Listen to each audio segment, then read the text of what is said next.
Hello, so this is the question. Maximum sum of the nodes in binary tree such that a node 2 are adjacent. So what the question is saying is we are given with a binary tree and we need to find the sum which is maximum that can be formed from these nodes with the condition that we cannot take two adjacent nodes. So what do I mean by adjacent node is if we take a node we cannot take its children. If we take a children we cannot take its grandchildren, so we cannot take adjacent nodes. Okay, so and one more thing is we need to maximize it. That means the sum that we get from the nodes we pick, that should be maximum. We have to make sure that at each point the sum is maximum.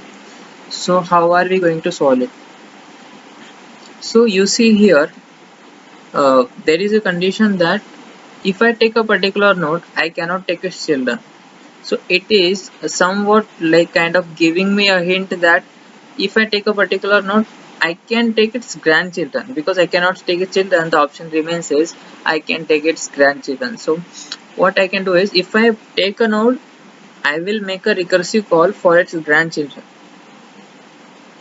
plus storing the sum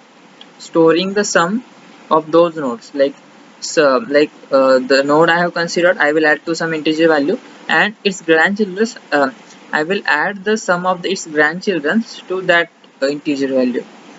So it would be the one thing, like to if I consider a particular node. But what if I want to consider those nodes that are children of the node that I was considering? That may also be a possible case, right?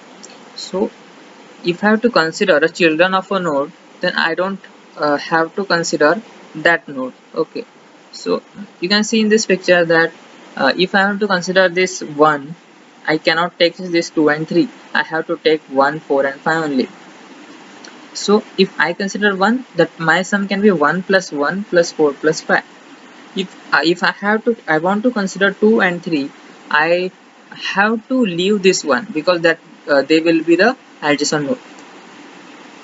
So we have to check for two possible outputs, two possible sums, and from that two possible sums we have to maximize a sum and we have to store that sum in a particular node. So we have to do this for all the nodes. You see, oh, I am finding some which I like, which need me to traverse through all the tree. So how hectic it will be? It will take exponential time. So there should be something uh, more optimized, right? So since it is saying that we have to maximize something, so it is somewhat giving the hint that we have to use DP, dynamic programming. Also, uh, it may happen that the tree we are traversing have many subtrees similar, like have many subtrees with similar sum. Okay, like we encounter 3, 4, 5. Like at any point of time, if the tree would be very much bigger, so there may be possible that 3, 4, 5 will repeat. So why should I calculate that sum which I have already calculated? Shouldn't I like why not to store that sum already, and when we encounter that subtree we will directly get it from where we already stored it. So that will reduce our time and space also.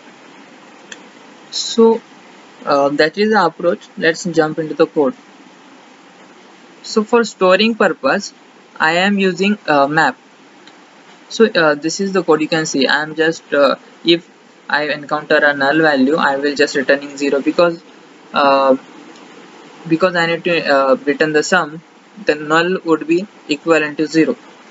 So so this is the, you can see the memoization. What is memoization? The sum or the value or the steps we have already done, we will not repeat it.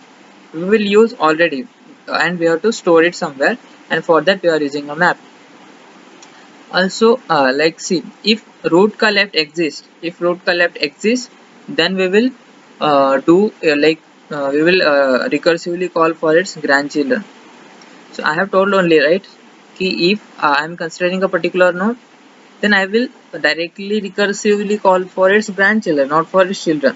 If I'm not considering a particular node, I will recursively call for its children. That's what is done here. If I consider this root ka data, I will call this like root ka left. These four are its grandchildren.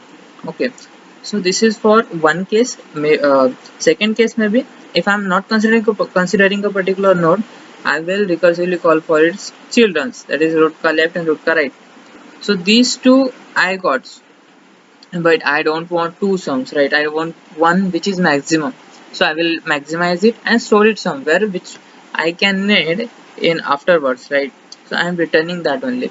So this will happen for every node. For every node you will store some sum, and we will use it in future.